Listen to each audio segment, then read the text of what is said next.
시청자 여러분, 안녕하십니까? 10월 15일 미국 주요 뉴스를 전해드리겠습니다. 미국 국토안보부가 멕시코 범죄 조직이 연방법 집행관을 대상으로 현상금을 걸고 있다는 첩보를 확보했습니다. 이번 정보에 따르면 멕시코 범죄 세력이 미국 내 극단주의 단체와 연계해 이민세관 단속국과 세관국 경보호국 요원을 표적으로 삼고 있습니다. 특히 시카고 지역에서는 거리 조직과의 협력을 통해 요원들의 이동을 감시하고 공격하는 구체적인 계획이 진행 중인 것으로 드러났습니다. 필센과 리틀 빌리지 지역에서는 라틴킹스 등 갱단위 옥상에 스포터를 배치해 무전기로 아이스와 CBP의 움직임을 실시간으로 추적하고 있습니다. 이들은 작전 중인 요원들의 좌표를 전달하며 급습과 방해 행위를 이어가고 최근 오퍼레이션 미드웨이 블리츠 단속에서도 이러한 사례가 보고됐습니다. 또한 범죄 조직은 요원 공격을 유도하기 위해 단계별 현상금 제도를 도입한 것으로 조사됐습니다. 요원의 정보를 수집하거나 가족 신상을 노출할 경우 $2,000를 지급하고 납치나 비치명적 공격에는 최대 $10,000, 그리고 고위 간부를 살해하면 최대 $50,000가 책정되어 있습니다. 시카고와 포틀랜드에서는 안티파 단체가 물자 지원과 요원 신상 공개 등으로 이러한 범죄 활동을 돕고 있는 정황도 확인됐습니다. 국토안보부 크리스티 노엄 장관은 이들은 단순한 저항이 아니라 법과 질서를 지키는 요원들을 상대로 한 조직적 테러를 벌이고 있다고 밝혔습니다. 그는 우리 요원들이 매복 공격, 드론 감시, 살해 위협에 직면하고 있지만 미국은 결코 물러서지 않을 것이라고 강조했습니다.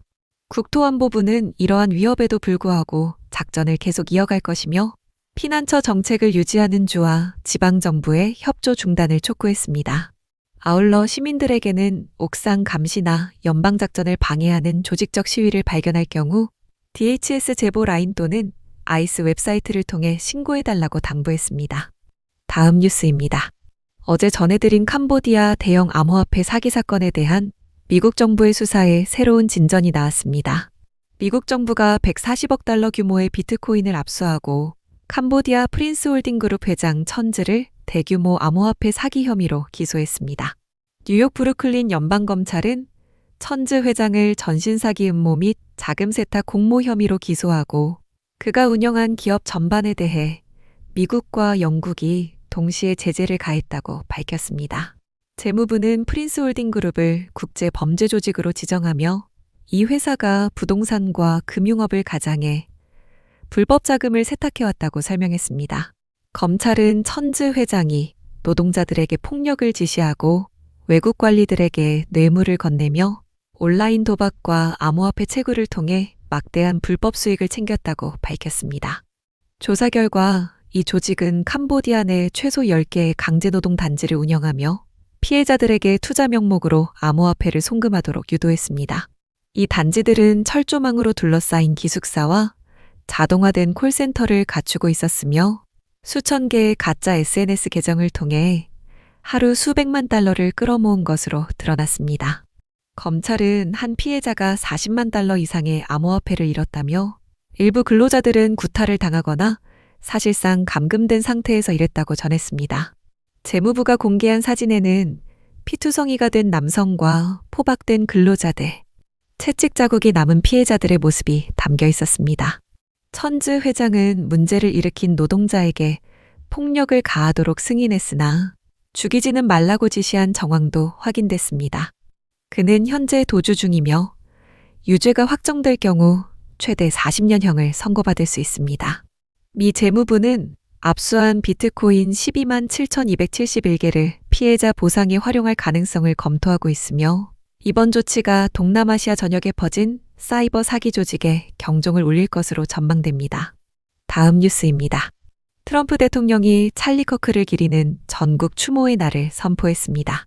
대통령은 찰리 커크의 생일을 맞아 그를 기리는 국가 추모일을 지정하는 포고문을 발표했습니다. 지난 9월 10일 대학 캠퍼스 한복판에서 찰리 커크가 비극적인 암살로 세상을 떠났다며 그의 죽음은 온 국민의 정의로운 분노를 불러일으켰다고 밝혔습니다.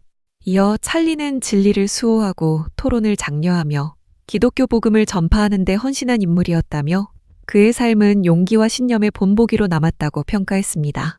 대통령은 또 문명사회는 진리를 추구하는 이들이 총격과 증오로 맞닥뜨리는 문화를 결코 용납할 수 없다고 강조했습니다.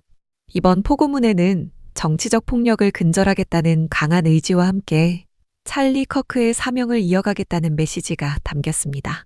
그는 찰리 커크의 가족에게 깊은 애도를 표하며 모든 미국인이 평화를 위해 기도하고 진실과 신앙, 그리고 자유로운 토론의 가치를 지켜나가야 한다고 호소했습니다.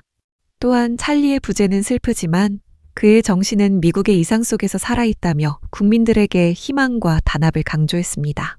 포고문은 찰리 커크의 32번째 생일인 이날을 기념해 각 지역 예배당과 공동체가 추모의 뜻을 모으도록 요청했습니다.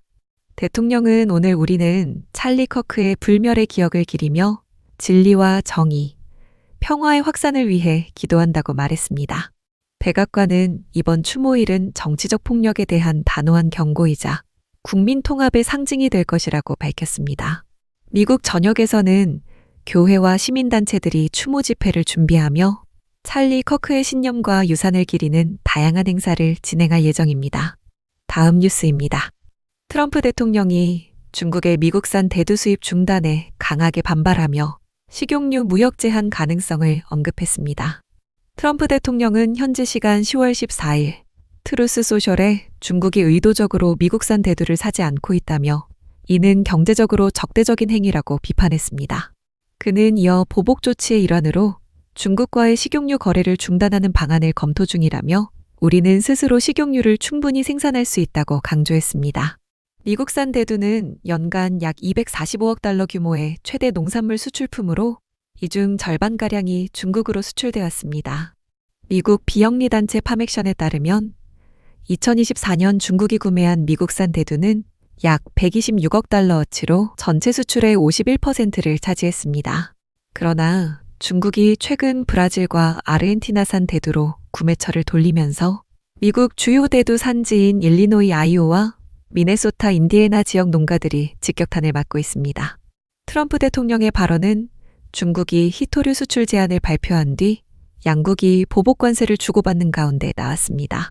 그는 중국이 이런 조치를 취했다는 건 믿기 어렵다. 그러나 이제 역사는 기록될 것이라며 미국은 이용당하지 않을 것이라고 말했습니다.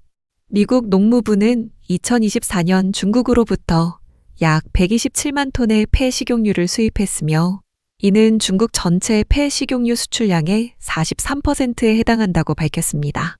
트럼프 대통령이 이 분야의 거래 중단을 검토한다고 밝히면서 양국 간 교역 규모가 큰 농산물 및 식품 산업 전반에도 긴장감이 커지고 있습니다. 한편 미국 내 농가단체들은 대두 수출 중단이 장기화할 경우 수십억 달러의 피해가 발생할 수 있다고 경고하며 정부의 지원책 마련을 촉구했습니다. 전문가들은 이번 조치가 11월 시행 예정인 대중 100% 추가 관세 협상에도 변수로 작용할 가능성이 높다고 분석하고 있습니다. 다음 뉴스입니다. 미국 대형 의료기관 카이저 퍼머넨트에서 약 3만 1천 명의 간호사와 의료 종사자들이 임금 인상과 인력 확충을 요구하며 파업에 돌입했습니다.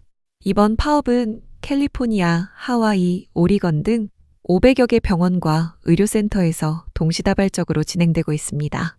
노조 측은 이번 파업이 캘리포니아 간호사 및 의료 전문인 연합 50년 역사상 최대 규모라고 밝혔으며 참여 인원이 최대 4만 6천 명까지 늘어날 가능성도 있다고 전했습니다.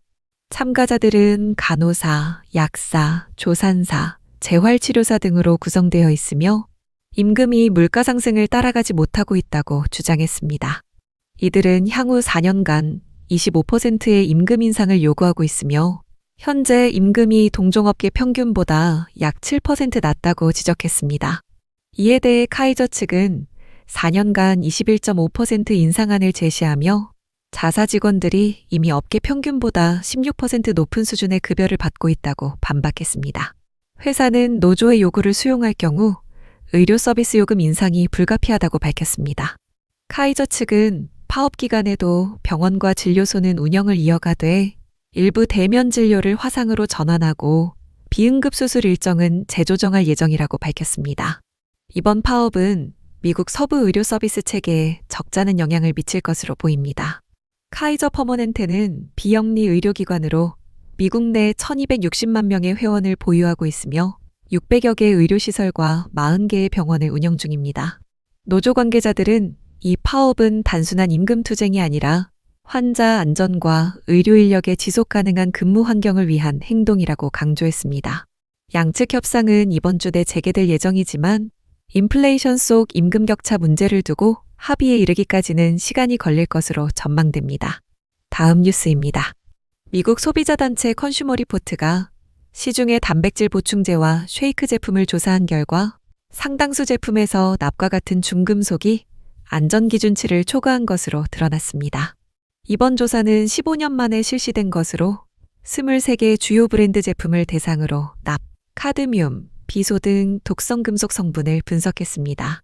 조사 결과 전체 제품의 3분의 2 이상에서 단 한 번의 섭취만으로도 하루 권장 허용량을 초과하는 납이 검출됐으며 일부 제품은 그 수치가 10배를 넘었습니다.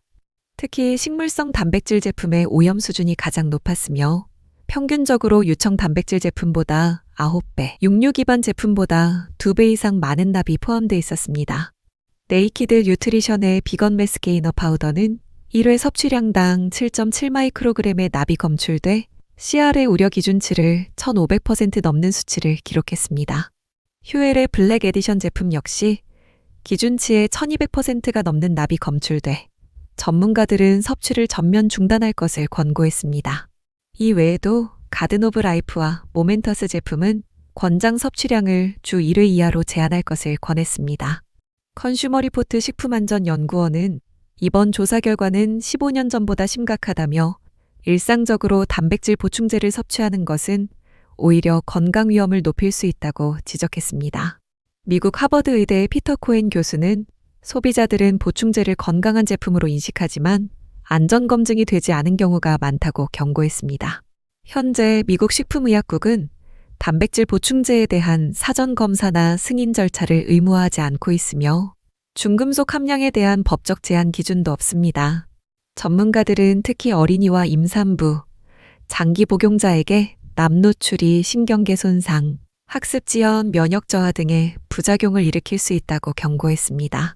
컨슈머 리포트는 대부분의 미국인은 이미 식사를 통해 충분한 단백질을 섭취하고 있다며 보충제의 일상적 사용은 불필요하며 오히려 위험을 초래할 수 있다고 조언했습니다. 이번 보고서는 소비자들에게 단백질 보충제의 품질과 안전성을 재검토할 것을 촉구하며 FDA의 중금속 기준을 법적으로 강화할 것을 요구했습니다. 다음 뉴스입니다. 북한이 남북 접경 지역에 약 10km 길이의 대전차 방벽을 건설 중인 것으로 확인됐습니다. 서울의 국민의힘 유용원 의원이 공개한 위성사진에 따르면 이 방벽은 냉전 시절 베를린 장벽을 연상시키는 구조로 한국판 베를린 장벽이라는 평가가 나오고 있습니다. 핀란드 위성기업 ISI가 촬영한 사진에는 높이 4에서 5m, 폭 2m 규모의 콘크리트 구조물이 남북 경계선 북측 지역에 4개 구간으로 나뉘어 건설되고 있는 모습이 포착됐습니다. 각 구간은 약 2.4km 길이로 모두 연결될 경우 약 10km에 달하는 연속 방벽이 형성됩니다. 유 의원은 이 구조물은 단순한 방어시설이 아니라 사실상 군사적 장벽으로 유사시 남북이동을 차단하는 군사장애물로 작용할 수 있다고 경고했습니다. 그는 필요할 경우 신속히 철거하거나 우회할 수 있는 군 대응책을 마련해야 한다고 촉구했습니다. 한국 국방부는 지난해 6월 이후 북한이 접경 지역에서 도로 확충과 추가 방벽 건설을 병행하고 있는 것으로 관측하고 있다고 밝혔습니다. 유 의원은 또 이 장벽은 북한이 내부적으로 두 국가 체제를 상징적으로 과시하기 위한 정치적 도구로 활용될 가능성이 크다고 분석했습니다. 이른바 두 국가 체제로는 통일보다 남북의 영구적 공존을 강조하는 북한의 최근 내부 담론과 맞닿아 있습니다. 통일부 정동영 장관은 국회 답변에서 정부는 무력에 의한 통일을 추진하지 않으며 평화적 공존을 지속할 것이라고 밝혔습니다. 전문가들은 이번 움직임이 군사적 목적과 상징적 의미를 동시에 지니고 있으며 남북 간 긴장 완화 흐름에 제동을 걸 수 있다고 보고 있습니다. 현재까지 북한은 해당 지역 출입을 전면 통제하고 있으며 방벽 주변은 인위적으로 황폐화돼 새로운 완충지대 형태를 띠고 있는 것으로 알려졌습니다. 이상으로 오늘의 뉴스를 마칩니다. 시청해주셔서 감사합니다.